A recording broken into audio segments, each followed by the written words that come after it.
Once again, I am before you with another topic, that is structural violence.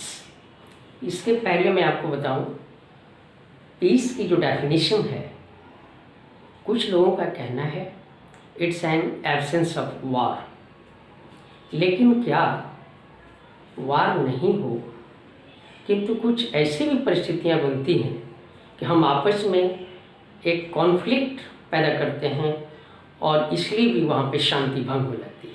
इसलिए वार ठीक है, absence of peace है, लेकिन हम पीस को नहीं कह सकते कि एब्सेंस ऑफ कॉन्फ्लिक्ट्स नहीं है।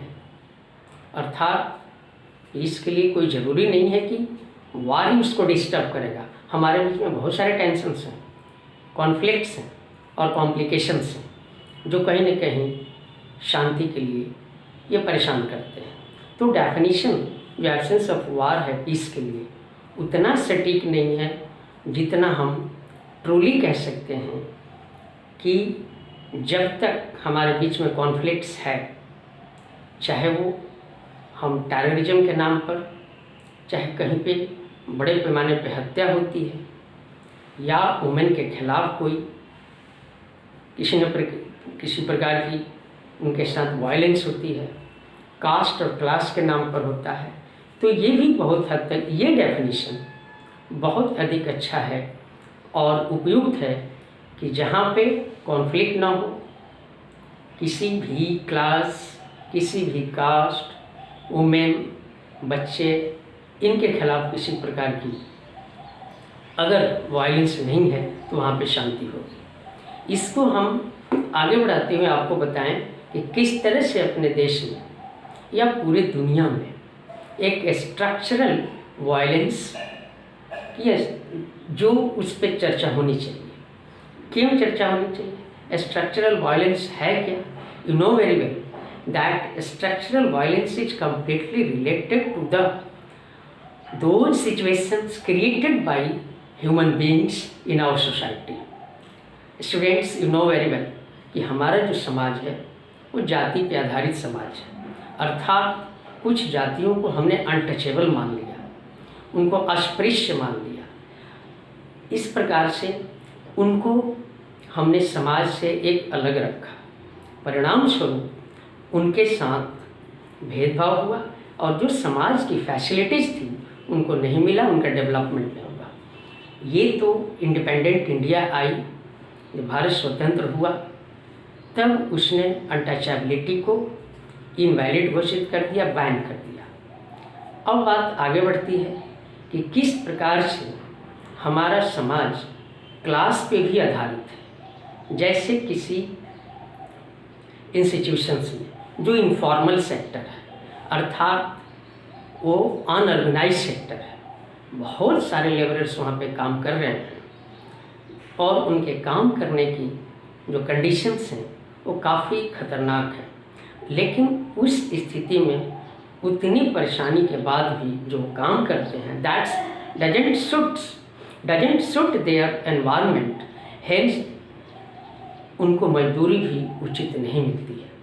यदि ये कास्ट बेस्ड पीपल और क्लास बेस्ड पीपल जब आवाज़ उठाते हैं तो निश्चित रूप से एक टकराव होती है, एक कॉन्फ्लिक्ट होती है जो पीस नहीं ला सकता। अब हम आपको बताएं कि किस प्रकार से कॉलोनियल पीरियड में जब कोई ना कोई देश किसी न किसी देश के, विशेष करके एशियन कंट्रीज और अफ्रीकन कंट्रीज, जहाँ पे कॉलोनी बना के इनको रखा गया था, यानी दूसरे देशों का वहाँ पे शासन था, उस परिस्थिति में इनका इतना शोषण हुआ कि आज तक ये उस परिस्थिति से रिकवर नहीं हुए, यानी उसमें भी इनको समय लगता है। तो इस प्रकार से ये हमारा समाज, students you know, male dominant society है, अर्थात पैट्रियार्चल सोसाइटी है। पैट्रियार्चल सोसाइटी का मतलब होता है कि हमारे समाज में पुरुषों को यानी मेल्स को काफ़ी महत्व दिया गया है, वही डोमिनेट करते हैं, उन्हीं का आधिपत्य है। इसका परिणाम ये होता है कि हमारे जो वुमेन हैं उनके साथ वायलेंस होता है, चाहे घर में डोमेस्टिक वायलेंस हो, बाहर जहाँ उनका वर्क साइट है जहाँ पर वो कार्य करने के लिए जाती हैं, उनके साथ भी वहाँ पे वो असुरक्षित हैं। उनके साथ ऑनर किलिंग होता है।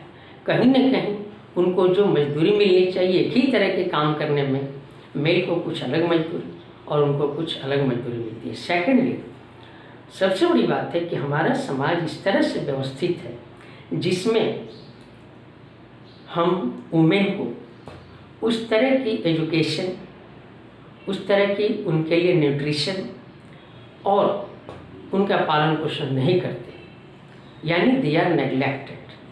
तो कहीं ना कहीं वुमेन के साथ भी जब इस तरह की घटनाएं होंगी, कहीं भी वो असुरक्षित हो जाती हैं। आपके सामने बहुत सारे एग्जाम्पल्स हैं, यू नो वेरी वेल। इसके साथ ही तब यहाँ पे कॉन्फ्लिक्ट होता है और शांति नहीं। आगे बढ़ते हुए जब हम देखते हैं कि कभी एक समय था कि 1992 के पहले, ठीक है 1947 में हमारा देश स्वतंत्र हुआ, किंतु आपको भी पता है कि उस समय से रेशियल डिस्क्रिमिनेशन पूरे विश्व से गया नहीं। यदि पूरे विश्व से गया होता तो अभी प्रेजेंट में आपने यूनाइटेड स्टेट्स ऑफ अमेरिका में देखा होगा कि किस तरह से ब्लैक लोगों को वहाँ की पुलिस ने मर्डर किया था, किल किया था। ये तो भला हो कि 1992 में जहाँ साउथ अफ्रीकन कंट्री पर वाइट पीपल का शासन था और वहाँ के लोगों को रेशियल डिस्क्रिमिनेशन के साथ उनके साथ भेदभाव होता था। उनको सेकेंड क्लास सिटीजनशिप कही गई थी, अर्थात वे पूर्ण रूप से अपने ही देश में जिनकी संख्या मेजॉरिटी में है वो पूर्ण रूप से नागरिक नहीं थे। लेकिन 1992 के बाद काफ़ी स्ट्रगल हुआ। महात्मा गांधी का भी इसमें काफ़ी रोल रहा है, नेल्सन मंडेला का रोल रहा है। देश आज़ाद हुआ और इस तरह से वहाँ पे रेशियल डिस्क्रिमिनेशन समाप्त हुआ। किंतु इन सारी चीज़ों पे गौर करने के बाद क्या एपार्थाइड जहाँ पे रंग भेद की नीति होती है वो ख़त्म हो गया है? नहीं हुआ है। तीसरी बात जो अब आपको अन्य पॉइंट बताने जा रहा हूँ वो है कम्युनलिज्म। अर्थात ये कम्युनलिज्म मुख्य रूप से एशियन कंट्री में सेंट्रलाइज्ड है, जहाँ पे हम एक कम्युनिटी दूसरी कम्युनिटी से अपने आप को सुपेरियर समझती है और उसको नेग्लेक्ट करती है। परिणाम स्वरूप कॉन्फ्लिक्ट होता है, टेंशन होता है और फिर आपस में लड़ाइयाँ भी होती है। हम लोगों ने, हमारे पास बहुत सारे ऐसे उदाहरण हैं। 1947 में जब इंडिया का डिवीज़न हुआ भारत और पाकिस्तान में, तो उस समय भी लाखों लोग एक दूसरे को की हत्या कर दिए थे। अर्थात ये कम्युनिटी बेस्ड मर्डर था। तो हम कह नहीं सकते, तो ये एशियन कंट्री में कम्युनलिज्म है।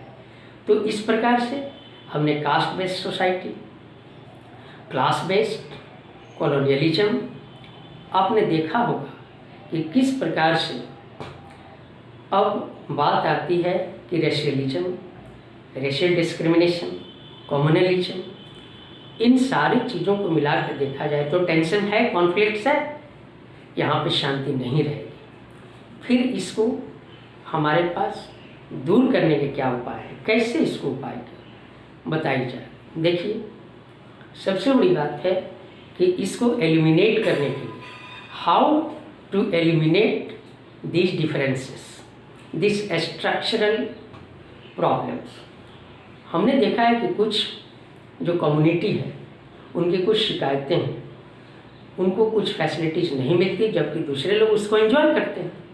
इन परिस्थितियों में हमें ये ध्यान देना है कि उनकी बातों को सुनी जाए और जो भी उनके पॉजिटिव ग्रीवेंसेस है उनको सुनी जाए और उनको दूर करने का प्रयास किया जाए। चूँकि हम एक डेमोक्रेटिक कंट्री में रहते हैं, तो डेमोक्रेसी का सर्वप्रथम ये कार्य है कि ग्राउंड लेवल तक जहाँ कहीं भी वैसे लोग हैं जो कहीं ना कहीं डिस्कार्डेड हैं, डिप्राइव्ड हैं because of caste based society, उनकी बातों को ध्यान दिया जाए और उनके कार्यों को पूरा किया जाए जिससे उनका डेवलपमेंट, अगर डेवलपमेंट उनका नहीं होगा तो कॉन्फ्लिक्ट होगी। सेकेंडली, हमने अभी देखा है कि किस तरह से शुरू से, चाहे वो बहुत सारे हमारे साधु संतों और रिलीजन्स ने कुछ सिद्धांत दिए थे कि सबको भाईचारे के साथ और सौहार्द के साथ रहना चाहिए, उनको मेडिटेशन में जाना चाहिए। इससे आप बहुत हद तक जो पीस है आप उसको इस्टेब्लिश कर सकते हैं। अपने देश में देखा होगा, अपने योगा कराई जाती है जिसका बहुत बड़ा योगदान है मेडिटेशन में, जिससे शांति आएगी। मॉडर्न टाइम में हम अगर देखें तो बहुत से ऐसे टेक्निक्स हैं और थेरापीज हैं जिसको डेवलप किया गया है ताकि लोगों को शांति मिल सके। इस प्रकार से हम कहीं ना कहीं ऐसी चीज़ों को लागू करके हम बहुत हद तक टेंशन को दूर कर सकते हैं। आपने देखा होगा कि डायलॉग, बातचीत एक इस तरह का जरिया है। आज भी इंडिया पाकिस्तान के बीच वो कॉन्फ्लिक्ट्स है, आए दिन टेररिस्ट अटैक होता है, लोग मारे जाते हैं, दोनों तरफ के लोग मारे जाते हैं। तो अगर हम एक फ्रंट ना बनाएं, डायलॉग ना करें तो ये परिस्थितियाँ चलेगी, जबकि युद्ध नहीं हो रहा है लेकिन कॉन्फ्लिक्ट है यानी शांति नहीं है। इस प्रकार से बहुत सारे जो उपाय बताए गए हैं उसके माध्यम से हम सब चाहेंगे तो एक जस्ट सोसाइटी की, एक एडिक्वेट सोसाइटी की, जहाँ न्याय हो, जहाँ पे पीस हो, हम स्थापित कर सकते हैं। ये तो निश्चित है कि हम पूर्ण रूपेण शांति नहीं ला सकते, क्योंकि शांति क्या है, कुछ लोगों का मत हो सकता है जिनके विचारधारा आपस में मिलते हैं, जो आपस में सहमति रखते हो, वहाँ पे शांति की बात हो सकती है। किंतु वैसे लोग जो इसको मानने के लिए तैयार नहीं हैं, जिन्होंने वार को, कॉन्फ्लिक्ट को ग्लोरीफाई किया है, तो फिर उस परिस्थिति में शांति स्थापित नहीं हो सकती। लेकिन डायलॉग और कुछ ऐसी परिस्थितियाँ डेवलप करने की आवश्यकता है जिससे शांति स्थापित हो सके और लोग एक जस्ट और डेमोक्रेटिक सोसाइटी में शांति के साथ peacefully they could or they can reside. Okay, thank you.